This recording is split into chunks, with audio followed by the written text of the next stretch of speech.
You think there are dietary things that people are doing that have just an asymmetric risk reward? Yeah. You know, I'm probably kind of a huge advocate for caloric restriction. At least intermittent bouts of caloric restriction. So I believe that the short-term discomfort of not eating for 5 days, once, twice, 4, 5 times a year, going through a cycle like that, I think that the short-term inconvenience of that is trivial compared to the potential benefit of a true fast, you know, water-only fast for some period of time. And I still don't know what that minimum is. I think it's probably a minimum of 3 days are necessary to start to get some of the real benefits of autophagy, mitophagy, and things like that. But what's the difference between autophagy and mitophagy? Autophagy is the cell eating itself, and mitophagy specifically is the recycling of the mitochondria. Okay. So I think when someone says, and I have many patients or friends or family members who have said like, yeah, that's just, there's no way I could never give up food, even transiently, I think. That's what do you an think asymmetric that comes from? Like, not even being willing to give it a shot. Like, what's the emotional hang up? It's because you used to be literally the epitome of the robotic eater, just insanely strict. And you said about 3 years ago, you were like, nope, not doing that anymore. And I think, to quote you exactly, I no longer have the intestinal fortitude to eat like a robot. So there was something in you that it no longer was worth it.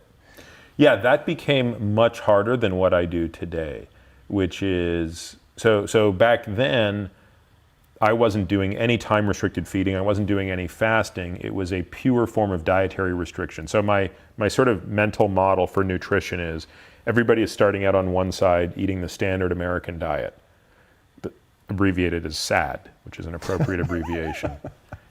And the thing I always tell patients on day one is like, look, the good news is you can't get any worse than this. The only thing, if you're starting at the SAD, the only thing you can do to make it worse is eat more of the SAD. Right.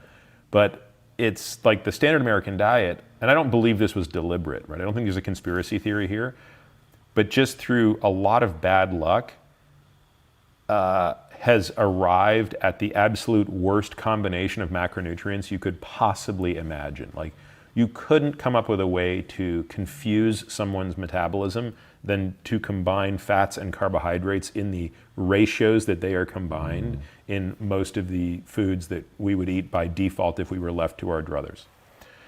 So from there, I say, look, there's kind of 2 introductory moves, which are not mutually exclusive, but you can pick one or the other. The first is time-restricted feeding, where now you don't limit what you eat, you just limit when you eat it. And then the second is dietary restriction. You don't restrict when you eat, you don't restrict how much you eat, which you also don't restrict in time-restricted feeding, but you restrict certain elements of what you eat.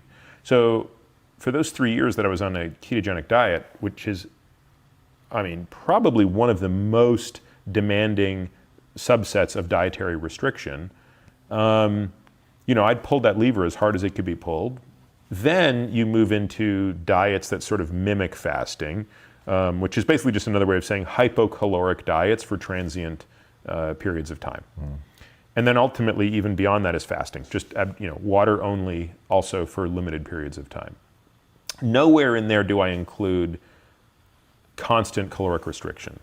So, reducing by 20, 30% your energy intake indefinitely. I think the data are pretty clear that that is not a winning strategy. There's something about the cycling into and out of catabolic versus anabolic state. You're basically clearing house, right? You're sort of getting the cells that are themselves defective, and hopefully the ones with the most effective mitochondria. We'd love to target those the most for other reasons. What you want to see is the regrowth. You want to, when you refeed, you want to see the selective repopulation of the better cells. The most robust experiments done on this in primates did not really suggest that as the diet got better, the benefits of caloric restriction got better. In other words, the worse the diet, the better the benefit of caloric restriction, which points us to this idea that dietary restriction should still always be some component of a healthy nutrition strategy. Meaning, like, if you're eating like shit, stop eating like shit. Stop eating, if you're because eating, then you're extracting. if you're committed to never eating anywhere but McDonald's, caloric restriction will have a much bigger effect on you positively Right. than, if your baseline intake is, the way you would eat, for example. That kind of stuff at like the deep cellular level about where we're going and what this is going to look like is really fascinating to me. Definitely not something that I have the kind of grip on, even remotely close to what you do, but nonetheless seems like if you're really going to get to 100 at a high level, it seems like you're going to have to take that pretty seriously. Now, you've talked a lot about one of the tests that you want to make real is the ability to check for autophagy and to see in the blood. You've thrown out a couple times that this is like, A, you probably know the people that would be creating this test, and B, that it wouldn't be, it's not measured in the billions. So what would that really take? Is it something that could be commercialized and would give people the impetus to put the capital up for it, or what does that future look like? From a funding perspective, again, this is not like the world's hardest problem to crack. But if I'm going to be completely truthful, I don't know how commercially interesting it is. As a general rule, diagnostic tests are not very commercially interesting. My interests are not remotely commercial. My interest is in just knowing what to do.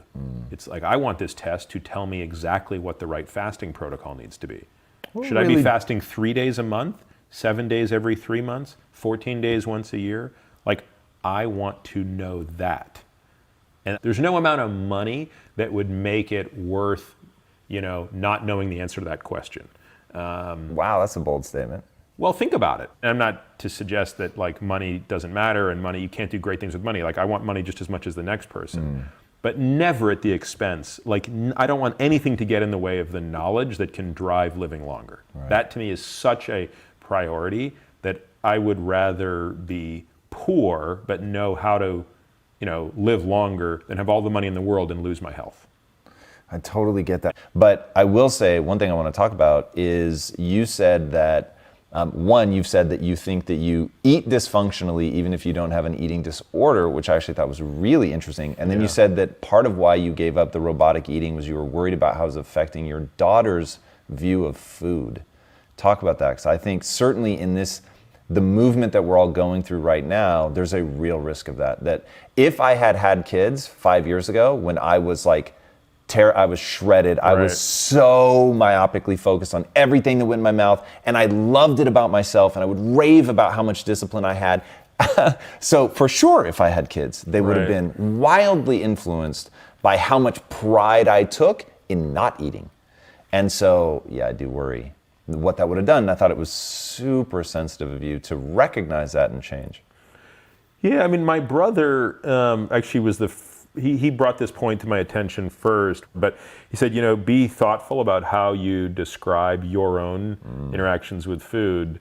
And when you're giving, your kids input on what to eat or what not to eat, try to tether it less to, body dysmorphic ideas and trigger it, peg it more to performance issues, for example, right? Because those things are still true, right? If you eat well or eat poorly, it affects your performance, it affects your cognition, it affects a lot of things. And if the focus is more on those things than on, sort of, Daddy, why aren't you eating this? Because I don't want to be fat. Well, that's, and look, there's a truth to it. Like, I mean, I'm a vain person. I'm not, I've come to a place where I've accepted the fact that I won't look like I used to look, like, because I'm not willing to put in that amount of sacrifice ever again. You and I have the luxury of being old enough to be able to think through that in a slightly less emotional way, and at least make that choice when I think people who are younger, I don't know, I just don't know if they're equipped fully with the tools to make all of those decisions.